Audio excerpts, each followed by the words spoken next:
Yes. Even more? Yes. So, I got an engine light on this a few days ago and I thought I'd just ignore it and leave it for another day. And then now we have got a DPF light as well as an engine light, and it is in limp dip mode. So it is time now to see what is actually wrong with it. So I have got my scanner and I've got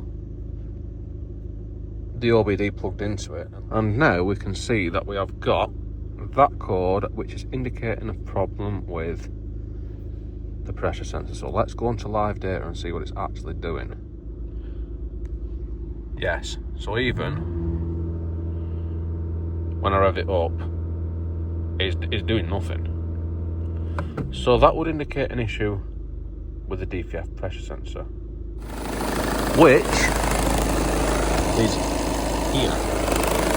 So either this isn't reading properly, or that pipe's blocked. Because as I've had on other cars, these pipes can get blocked. But I'm hoping it's not that, because it is easier to change that sensor than it is to unblock that pipe. So let's disconnect this and make sure we're actually getting exhaust gases coming out of it. I be so exhausted. Whoa, whoa, whoa. And of course, being ever the professional, I've got the finest quality tools to do this with. So let's get on with that. I'm going to nice and carefully remove this 10mm. Yes. And if we look really carefully, we can see that that clip on that plug isn't really doing much, so it's held on with a cable tie. So I can just nice and easily pull that off there, and then I should be able to pull this out of here by just levering those to the side, and then that comes out of there, and then I can get it around this side, which makes it easy to access that clip there. And then off camera, I nice and gently removed that clip, and then at the same time, what was really good is when I grabbed it, that one just snapped off. Like, I didn't hardly even touch it, it just snapped off, because obviously it's gone brittle, and as you can tell, this is a top quality aftermarket sensor. So yeah, and that's fucked off down there somewhere. It's not massively important because I don't think it's massively important, because it's just a little length of pipe that comes out and then it goes atmospheric, so it measures the difference between atmospheric and the DPF. I think that's how it works, rather than measuring before and after the DPF. But I would like to find it. Yes. So I don't know if you can see that or not, but it is right at the bottom. It got as far as it could without just falling harmlessly onto the floor. So now I've got to try and reach that shitter. Yes. And so anyway, now that I've got that back, apart from getting the broken piece of sensor at the end of it, I need to see if this is blocked. And the way I'm going to do that is by simply turning on the car. Yes.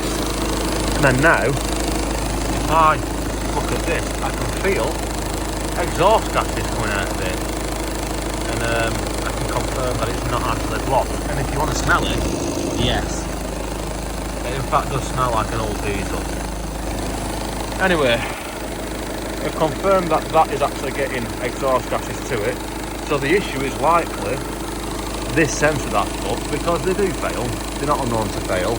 And I did preempt this, and I purchased a new one. I purchased a Bosch one.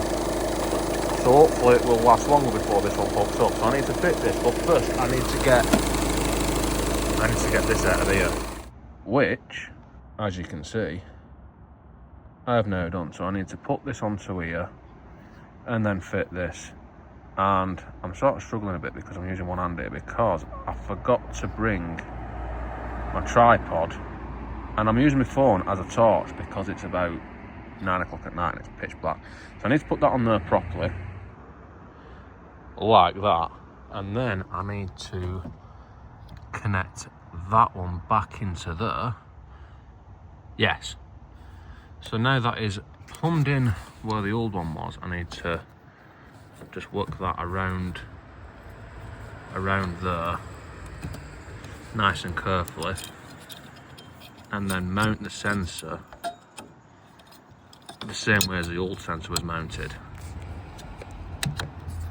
And then I can plug this back in. Yours will probably plug in nicer than that, but that just pushes on because the clip is broken. And then I can refit this 10mm, hopefully without dropping it.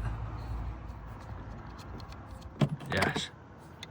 And obviously torque it up as required. Now this sensor is a slightly different shape to the old one, so the bolt is a little bit on the long side, but it shouldn't really matter. Yes. So yeah, like I said, that sensor is a slightly different shape. The little hole where the bolt goes through isn't as flat on that one, so the bolt is a little bit longer than it needs to be, but who gives a fuck? Let's see if it's fixed it. And then now, with the vehicle running, and we go back into live data, you can see that if I rev it, we do get a response.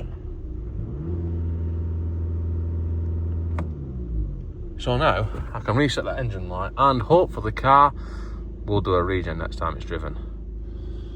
So that should be as easy as pressing the clear fault code and then clearing the fault code. And then we've cleared the fault code, and now we have just got the DPF light on it, which is telling me the car needs driving up the motorway for about 10 miles, probably not even that actually. When that comes on, I take it up to a junction and back, and that usually clears it. So that's what I'm gonna have to do, innit? Yes. And that is in fact what I did. So now we can see that we have no idiot lights on the dash. And also, well, it was doing the regen while driving it, even before I got on the motorway, it starts doing the regen. You can tell because it goes from about 700 revs to about 900 revs on tick over, and that is an indication that it is actually doing a passive regen. I could have done a static regen by plugging this into it, by plugging my scanner back into it. That will have done a static regen, but I don't like doing them unless I have to. So anyway, I think that's all for this one. Don't forget to like, comment, subscribe, all the usual shit, and I'll see you next time.